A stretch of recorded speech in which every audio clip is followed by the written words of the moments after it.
Hello दोस्तों, इस video में हम बात करेंगे ज्योमेट्रिकल स्ट्रक्चर फैक्टर के बारे में। क्लियर। सो सबसे पहले हम आपको इसका कॉन्सेप्ट बताएंगे, इसकी डेफिनेशन क्या है, और सेकंड हम बात करेंगे इसकी डेरिवेशन की। क्लियर। तो चलिए स्टार्ट करते हैं इस वीडियो को। तो भैया मेरे सबसे पहले हम ये समझते हैं कि यार इसका कॉन्सेप्ट क्या है, इसकी डेफिनेशन क्या है। ठीक है। सो जरा ध्यान से देखिए, यहाँ पर मैंने कुछ फिगर बना रखी है, इस फिगर को ध्यान से देखना। ये एक फिगर है एक सिंपल क्यूबिक क्रिस्टल लैटिस की। एक ये सिंपल क्यूबिक हमारा क्रिस्टल है, ठीक है। उसकी ये एक यूनिट सेल है। क्या है मेरे भाई? एक यूनिट सेल है। यूनिट सेल में क्या है कि हर एक कॉर्नर पर भैया एटम बैठे हुए हैं। ठीक। हमने क्या काम करा, हमने इस यूनिट सेल में एक्सरे को इंसिडेंट करा। हमने इस यूनिट सेल में एक्सरे को इंसिडेंट करा। तो जैसे ही एक्सरे उस यूनिट सेल में इंसिडेंट होगी, इसका मतलब ये है कि यूनिट सेल के अंदर जितने भी एटम होंगे वो सारे क्या काम करेंगे, उस एक्सरे को स्कैटर करेंगे। देखो इस वाले ये वाला जो एटम है ये उस एक्सरे को स्कैटर करेगा, ये वाला भी करेगा, ये वाला भी करेगा, ये वाला भी करेगा और ये वाले भी करेंगे। ठीक है। फिर उसके बाद इन एटम से स्कैटर्ड जो एक्सरे होंगी वो सारी आगे जाएंगी और फिर क्या होंगी, सुपरपोज होंगी और मिलके एक रिजल्टेंट स्कैटर्ड एक्सरे बनाएंगी, जिसको हम क्या कहेंगे, जिसको मैंने यहाँ पर ऐसे दिखा रखा है। ये कौन सी वेव होगी, ये कौन सी एक्सरे होगी जो इस यूनिट सेल ने स्कैटर्ड करी। यहाँ तक समझ में आता है? यहाँ तक समझ में आता है। इसकी कुछ इंटेंसिटी होगी, इसकी कुछ इंटेंसिटी होगी कि नहीं होगी भाई? यहाँ से एक्सरे निकली है तो इसकी क्या होगी, कुछ इंटेंसिटी होगी। ठीक, यहाँ तक क्लियर है। सेम फंडा अगर मैं बीसीसी के लिए भी करूं, जैसे मान लीजिए बीसीसी क्या है कि 8 एटम्स है कॉर्नर पर और एक है बॉडी सेंटर पर। इसके अंदर भी मैंने वही आपकी एक्सरे डाली और अगेन स्कैटरिंग हुई। हर एक एटम क्या करेगा, स्कैटर करेगा, ये सारी सुपरपोज होंगी और एक रिजल्टेंट एक्सरे की वो बनेगी बीम जो बाय यूनिट सेल। इसकी भी कुछ इंटेंसिटी होगी। क्या इन दोनों की इंटेंसिटी, ध्यान से सुनिएगा, एक छोटा सा क्वेश्चन आपसे पूछेंगे, टेंशन नहीं, इधर देखो। क्या एक्सरे की इंटेंसिटी, स्कैटर्ड एक्सरे की इंटेंसिटी जो सिंपल क्यूबिक ने स्कैटर करी है उसकी इंटेंसिटी, जो बीसीसी ने स्कैटर करी है उसकी इंटेंसिटी, इन दोनों की इंटेंसिटी सेम होगी? इन दोनों एक्सरे की इंटेंसिटी सेम होगी, हाँ या ना? हाँ। इसका आंसर है नहीं, इन दोनों की इंटेंसिटी अलग अलग होगी।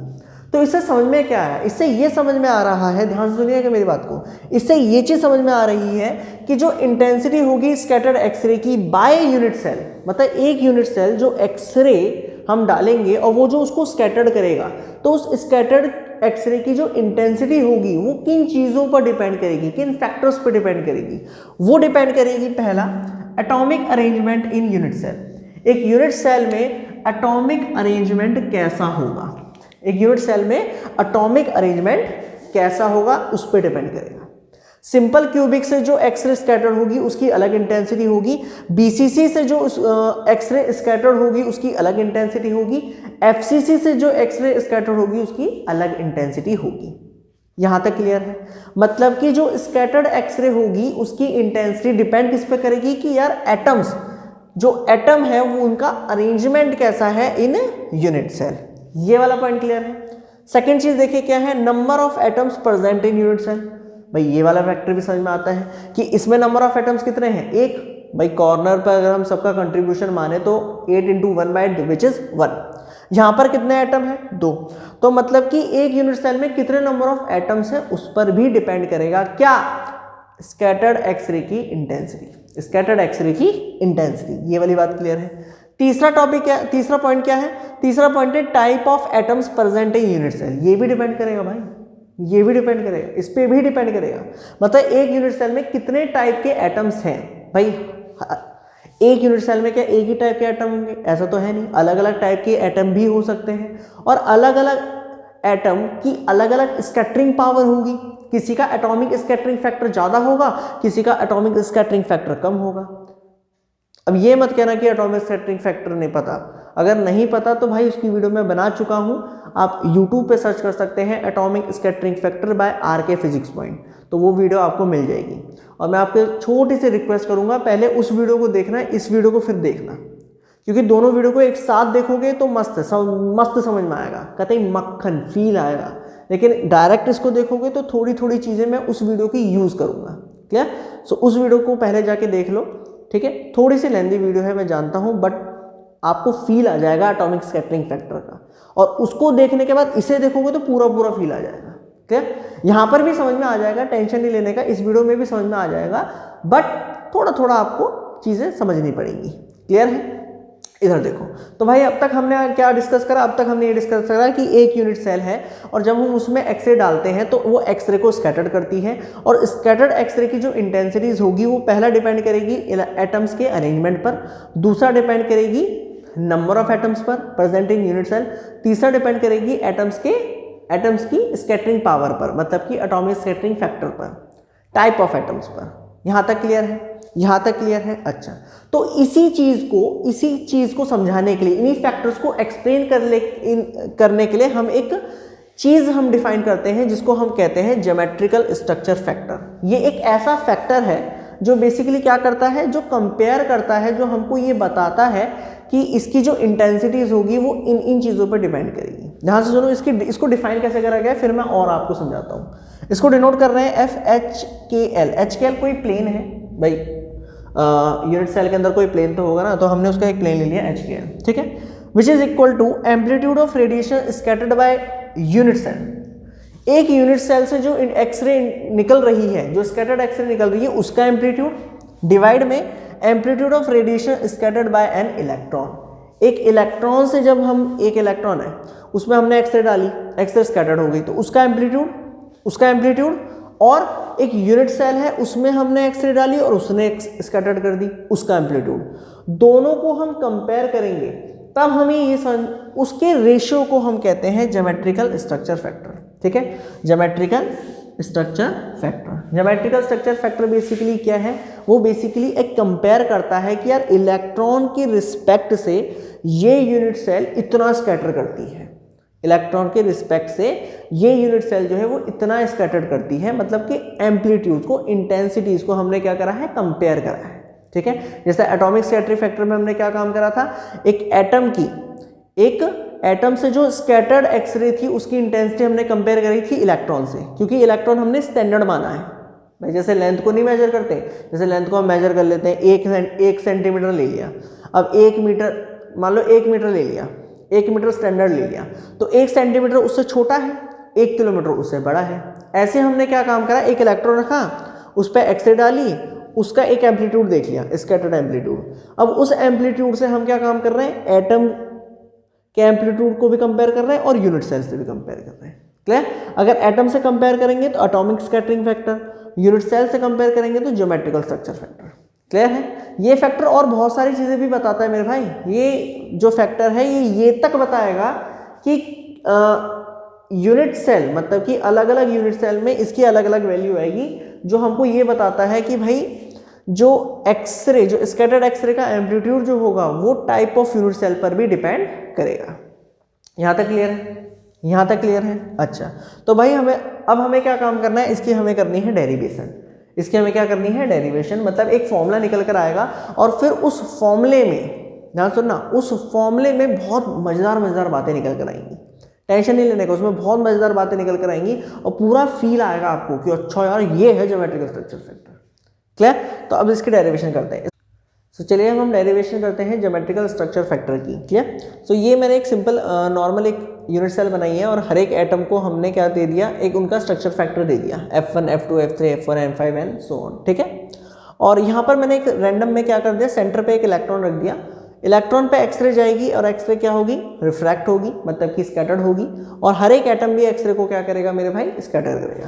यहाँ तक क्लियर है? यहाँ तक क्लियर है? अब सुनो ध्यान से, ध्यान सुनना, जो ज्योमेट्रिकल स्ट्रक्चर फैक्टर होगा FHKL वो इक्वल होगा F1 क्या है, atomic scattering factor of an atom, और एक एटम से जो स्कैटर्ड हुई है और एक जो इलेक्ट्रॉन से स्कैटर्ड हुई है, उन दोनों के बीच में कुछ फेज डिफरेंस होगा, तो उसको हम रिप्रेजेंट करेंगे इससे e⁵ ठीक है। ये फैक्टर समझ में आया? F1 क्या दिखा रहा है, F1 दिखा रहा है atomic scattering factor of an atom, और ये क्या दिखा रहा है, ये फैक्टर इसलिए यूज करा गया है क्योंकि इलेक्ट्रॉन से जो एक्सरे निकली है और जो एटम से एक्सरे निकली है उनके बीच में फेज डिफरेंस, तो ये आया फेज, ठीक है। ऐसे ही सारे एटम के लिए यूज करेंगे, क्योंकि यूनिट सेल के अंदर बहुत सारे एटम हो सकते हैं, तो सारे एटम के साथ यही फंडा होगा। तो ये हो जाएगा भाई साहब F2 e⁵2 plus and so on, ऐसे ही चलता रहेगा। सो FHKL मुझे मिला summation J F J e⁵ R, ठीक है। यहाँ तक क्लियर है? ये हो गया आपकी फर्स्ट इक्वेशन। अब जरा ध्यान दें, अगर मैं देखूं यहाँ पर इस फिगर में,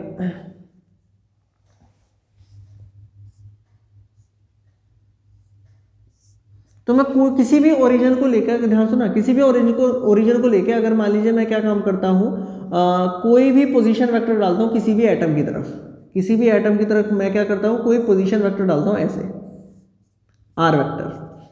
तो इस आर वेक्टर को देखो मैं कैसे लिख रहा हूँ, इस आर वेक्टर को मैं लिख रहा हूँ ऐसे, R vector equal to U J A vector plus V J B vector plus W J C vector. ये जे क्या दिखा रहा है? ये जे दिखा रहा है 1 2 3 4 5 6, मतलब ये आर वेक्टर हम कहीं पर भी डाल सकते हैं ना, एक को ओरिजिन लेके वहां डाल दिया, तो ये इसके लिए क्या होगा, u1 v1 w1, उसके लिए u2 v2 w3 w2, उसके लिए u3 v3 w3। आई बात समझ में? तो मतलब कि ये इसलिए वेरी कर रहे हैं। और ए बी सी क्या है? Crystallographic axis of crystal of unit cell, तो ये तो फिक्स रहेगी। ठीक है, तो आर हमने लिख दिया ऐसे।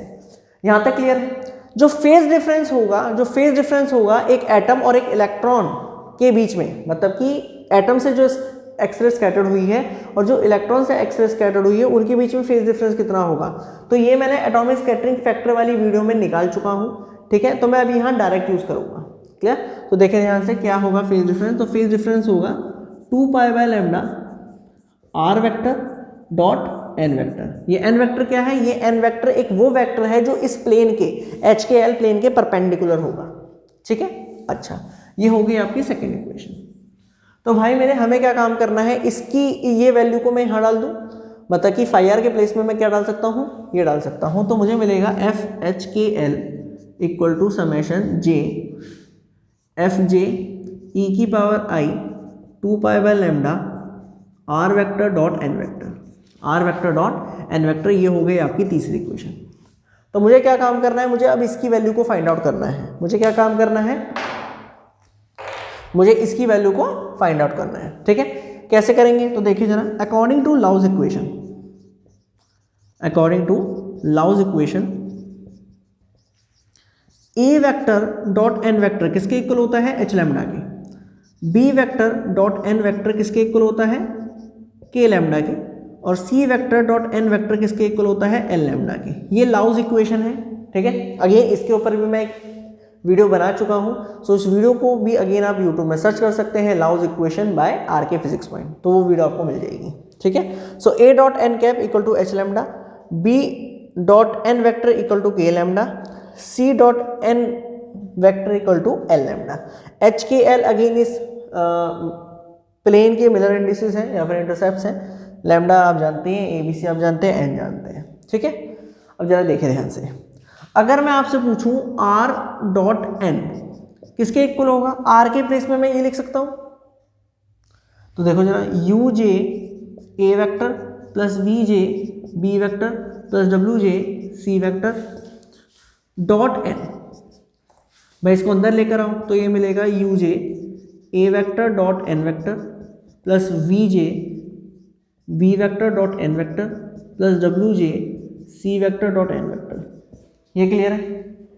इनकी वैल्यूज मैंने यहाँ पर लिख रखी हैं, तो क्या आप डाल सकते हैं, तो डाल सकते हैं। So R vector dot N vector मुझे मिलेगा you J H lambda plus we J K lambda plus omega J या W J L lambda. Lambda constant आ रहा है, तो R vector dot N vector की वैल्यू आपको मिली लैम्डा यू जे एच या फिर H U J plus K V J plus L W J. यहाँ तक क्लियर है? तो आर डॉट एन की वैल्यू आप यहाँ डाल सकते हैं। यहाँ डालें तो आपको एक फॉर्मूला निकल कर आएगा, जरा इसको हटाएं, नोट करें, वीडियो को पॉज करके जल्दी से नोट करें। चल, तो देखें जरा क्या निकल कर आएगा, एक मस्त चीज़ निकल कर आएगी बिल्कुल। देखो जरा, इसको मैं डाल रहा हूँ यहाँ पर। सो एफ एच के एल मुझे मिलेगा समेशन जे एफ जे ई की power I 2 pi by lambda, इसके प्लेस में ये इंटू लैम्डा यू जे, एक सेकेंड,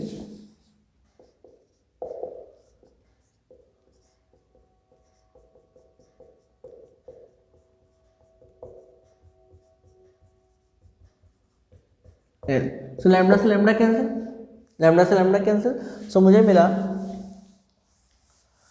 मिला FHKL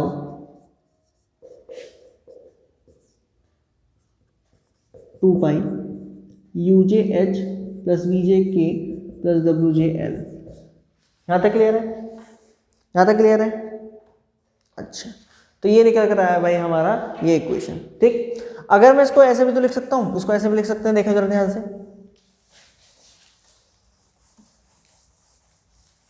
देखो इसको ऐसे भी लिख सकते हैं, FHKL equal to summation JFJ summation E की power I 2 pi UJH plus VJK plus WJL। ठीक है, ये बहुत इंपॉर्टेंट फॉर्मूला है, इसको बहुत ध्यान से समझना, बहुत इंपॉर्टेंट फॉर्मूला है, ध्यान से समझना इसको। अगर मैं इसको सीधा सीधा स्मॉल एफ ले लूँ और इस वाली टर्म को मैं ले रहा हूँ S, तो भाई मेरे FHKL मुझे किसके इक्वल मिला? FSK। ये वाली बात समझ में आई कि नहीं आई? मैंने मान लिया, ठीक है, मैंने क्या कर लिया, मान लिया, मैंने इसको मान लिया F, इसको मान लिया S। ठीक है, तो जरा मुझे सोच के बताओ ये चीज़ क्या दिखा रही है, ये चीज़ और ये चीज़ क्या दिखा रही है? अगर आप ध्यान से देखें, ये बेसिकली ये जो स्मॉल f है ये क्या है, हर एक एटम का, जितने भी एटम उस यूनिट सेल के अंदर हैं उन सारे एटम्स का एटॉमिक स्कैटरिंग फैक्टर। और एटॉमिक स्कैटरिंग फैक्टर क्या बताता है? एक एटम की स्कैटरिंग पावर और टाइप ऑफ एटम्स, ये भी तो बताएगा। मतलब कि ज्योमेट्रिकल स्ट्रक्चर फैक्टर में, ये ज्योमेट्रिकल स्ट्रक्चर फैक्टर में दो फैक्टर आ रहे हैं। एक तो आ रहा है ये F जो कंटेन करेगा information regarding type of atoms, और ये S फैक्टर क्या बता रहा है? ये S फैक्टर किस पे डिपेंड कर रहा है? UJ VJ WJ। अब UJ VJ WJ क्या है? Location of atom. UJ VJ WJ location of atom, बहुत काम की बात बता रहा हूं आपको, ध्यान सुनना। मतलब कि ये वाला फैक्टर हमें क्या कंटेन करेगा? ये क्या कंटेन्स करेगा? ये कंटेन्स करेगा इंफॉर्मेशन रिगार्डिंग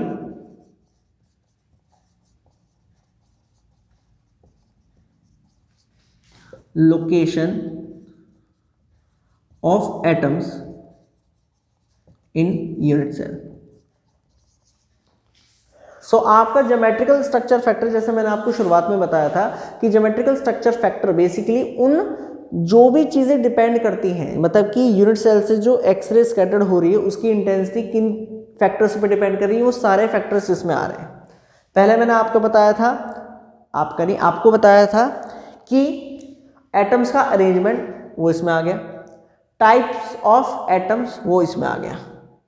मतलब कि ज्योमेट्रिकल स्ट्रक्चर फैक्टर के अंदर दो छोटे छोटे फैक्टर आते हैं। एक आता है F जो क्या बताता है? टाइप्स ऑफ एटम्स किस टाइप के हैं उन पे डिपेंड करेगा, और एटम्स की लोकेशन मतलब क्या? एटम्स की लोकेशन मतलब कि arrangement of atoms in unit cell. ठीक है, तो इस स्मॉल s को भी ज्योमेट्रिकल स्ट्रक्चर फैक्टर कहते हैं, इसको भी टेंशन नहीं लेने का, कंफ्यूज मत होना, इसको भी ज्योमेट्रिकल स्ट्रक्चर फैक्टर कहते हैं।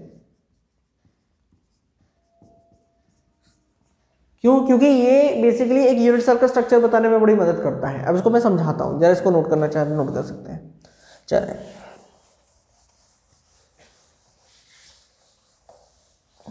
तो जरा इस वाले फैक्टर को ध्यान से देखना, S इक्वल टू E की power I 2 pi UJH plus VJK plus WJL। ये वाला फैक्टर जरा ध्यान से देखना, इसका बड़ा यूज होगा, देखना ध्यान से।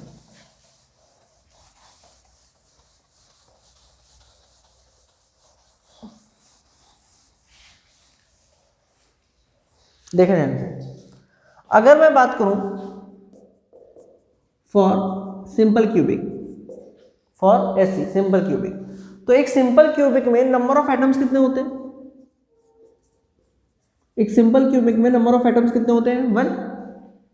ये तो होते हैं भाई, एक सिंपल क्यूबिक में नंबर ऑफ एटम्स कितने होते हैं? 1।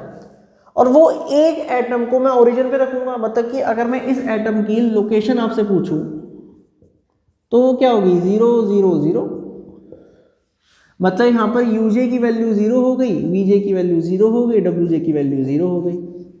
तो भाई मेरे यहाँ पर एस की वैल्यू क्या आई, एस की वैल्यू क्या आई, ई की पावर इंटू 0, मतलब कि ये आया 1, ये क्या है 1। तो टोटल ज्योमेट्रिकल स्ट्रक्चर फैक्टर किसके इक्वल आया, एफ के। ये बात याद रखिएगा, ये वाली बात याद रखिएगा। मतलब कि सिंपल क्यूबिक में जो टोटल ज्योमेट्रिकल स्ट्रक्चर फैक्टर होगा वो बेसिकली इक्वल होगा एक एटम का एटॉमिक स्कैटरिंग फैक्टर। सिंपल है यार। एक सिंपल क्यूबिक यूनिट सेल में जो ज्योमेट्रिकल स्ट्रक्चर फैक्टर होगा वो किसके इक्वल होगा, एक एटम का atomic scattering factor. Clear, clear है। ये बेसिकली क्या है, एटॉमिक स्कैटरिंग फैक्टर।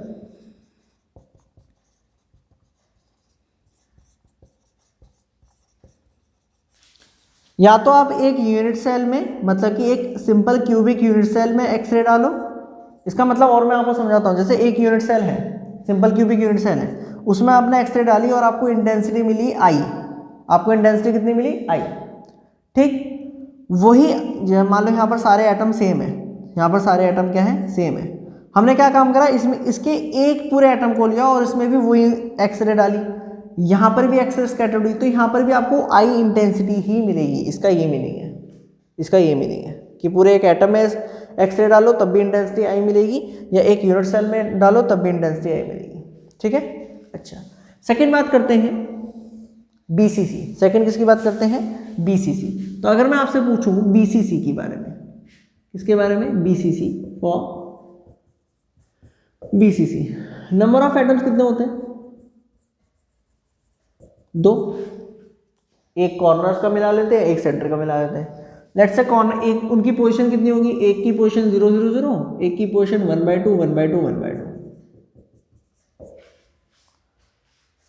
भाई कॉर्नर वाले सबको मिला के एक एटम बनता है, तो उसको मैंने सेंटर को किसी एक पॉइंट पे रख दिया, तो वो 0 0 0 उसके रिस्पेक्ट से, उस एक कॉर्नर वाले के रिस्पेक्ट से ये जो बीच में होगा ये 1/2 1/2 1/2 होगा, 1/2 1/2 1/2, एक्स एक्सिस पे 1/2, वाई एक्सिस पे 1/2, जेड एक्सिस पे 1/2।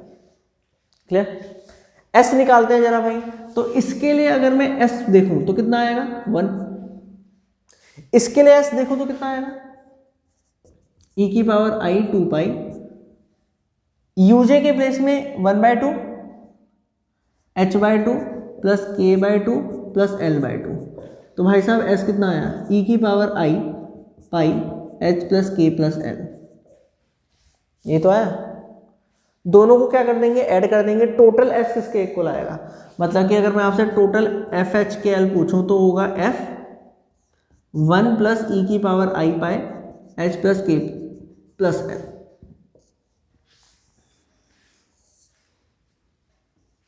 ठीक है, टोटल एस मतलब ये प्लस ये इक्वल टू एफ से, ठीक।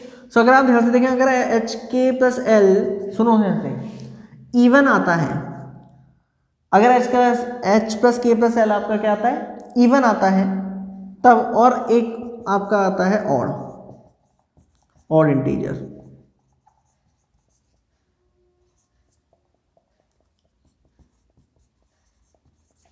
ठीक है, सुने ध्यान से। तो मेरे भाई बीसीसी में ये चीज ऑब्जर्व करेगी कि जो एच प्लस के प्लस एल है, इसमें जो एफ एच के एल की वैल्यू आएगी वो आएगी मैक्सिमम, और यहाँ पर बेसिकली एच के एल की वैल्यू आ जाएगी 0 मिनिमम। मतलब इससे हुआ क्या, मतलब इससे ये हुआ कि जब आप बीसीसी की एक यूनिट सेल से क्या देखोगे, डिफ्रैक्शन पैटर्न देखोगे। क्या देखोगे, डिफ्रैक्शन पैटर्न देखोगे। तब सुनो, उसमें 1 0 0 and let's say 1 1 1 2 1 0, in plane से जो स्कैटरिंग होगी वो नहीं देखने को मिलेगी। मतलब कि इन प्लेन्स में डिफ्रैक्शन पीक क्या होंगी, एब्सेंट। डिफ्रैक्शन पीक क्या होंगी, एब्सेंट। क्योंकि यहाँ पर अगर आप ध्यान से देखें एच प्लस के प्लस एल ऑड नंबर आ रहा है, यहाँ पर ऑड अगर आएगा तो ये छोटा वैल्यू आएगी, मिनिमम आएगी, एफ की वैल्यू मिनिमम होगी। क्योंकि ये चीज़ ऑड आई तो बेसिकली ये टर्म 0 हो जाएगी पूरी। ठीक है, तो ये आएगी, क्या आएगी, मिनिमम आएगी, एफ की वैल्यू मिनिमम आएगी। ठीक, अगर ये इवन हुआ मतलब इनका सम ये वाला सम अगर इवन हुआ तो ये वाली वैल्यू मैक्सिमम आएगी, मतलब f की वैल्यू भी मैक्सिमम हो जाएगी। ठीक है, मतलब कि 1 0 0 1 1 1 2 1 0 एंड सो ऑन। ऐसे प्लेन्स जहाँ पर h plus k plus l का सम ऑड आएगा, वो प्लेन्स मतलब उन प्लेन्स की डिफ्रैक्शन पीक BCC में देखने को नहीं मिलेगी। तो स्ट्रक्चर फैक्टर आपको ये देखने में भी मदद करता है। यहाँ तक क्लियर है? यहाँ तक क्लियर है? सेकंड मतलब कि थर्ड आपका आता है BCC। आपका क्या आता है? Sorry FCC।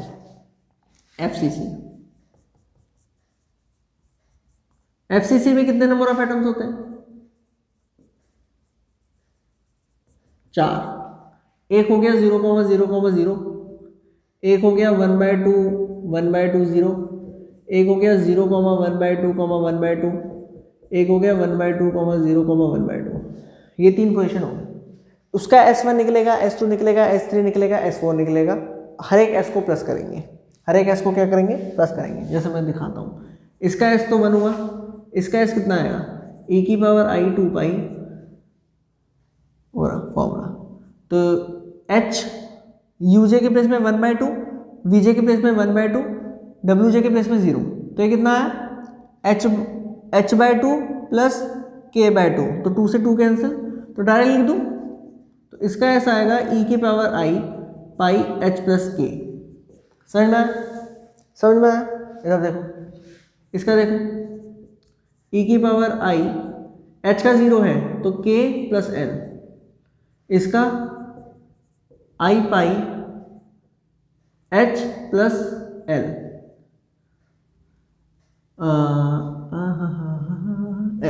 से क्या, इन सबको ऐड कर देंगे तो टोटल ज्योमेट्रिकल फैक्टर कितना आएगा? टोटल ज्योमेट्रिकल फैक्टर आएगा F1 plus e⁻i⁻h plus k plus e⁻i⁻k plus l plus e⁻i⁻l plus h, l plus h। तो ये ज्योमेट्रिकल फैक्टर होगा। यहाँ पर क्या होगा भाई? अगर h प्लस k मतलब कि यहाँ पर और आएंगे तब वहाँ पर डिफ्रैक्शन पीक्स आपको देखने को नहीं मिलेगी इन केस में। क्लियर?